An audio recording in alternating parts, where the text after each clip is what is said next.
La nouvelle technique que l'on a appris récemment à Londres, où on préserve l'espace de Retsus, donc en anglais Retsus Pairing, est une technique qui permet de diminuer ses conséquences, principalement sur la continence urinaire. Le principe, c'est de préserver les attaches de la vessie et les attaches de l'urètre par rapport au pubis, ce qui fait qu'on laisse le sphincter, donc ce qui permet de garder la continence dans un environnement parfaitement intact. Avant, on faisait un abord classique, c'est-à-dire un abord antérieur où on commence en décrochant la vessie et en décrochant la prostate de toutes les attaches antérieures. Ici, c'est une approche postérieure, c'est-à-dire qu'on va passer par l'espace entre le rectum et la prostate en laissant attache de la vessie et attache de la prostate intactes. Cette intervention permet une récupération de la continence qui est beaucoup plus rapide, à savoir que dans la littérature, 75% des patients récupèrent une continence pratiquement la première semaine qui suit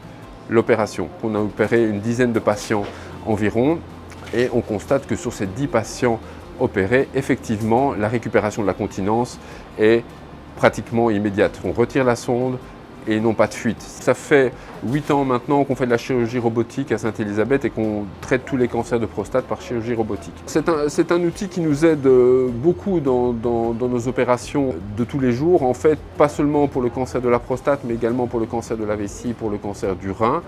Donc nous, on l'utilise absolument tout le temps. L'intérêt principal, c'est que ça reste de la chirurgie cœlioscopique, c'est-à-dire qu'on gonfle le ventre avec du gaz et qu'on travaille avec des petits trous, simplement des petites incisions, ce qui permet moins de pertes sanguines, une récupération fonctionnelle plus rapide pour les patients, moins de douleurs post-opératoires, donc tous les avantages de la technique cœlioscopique.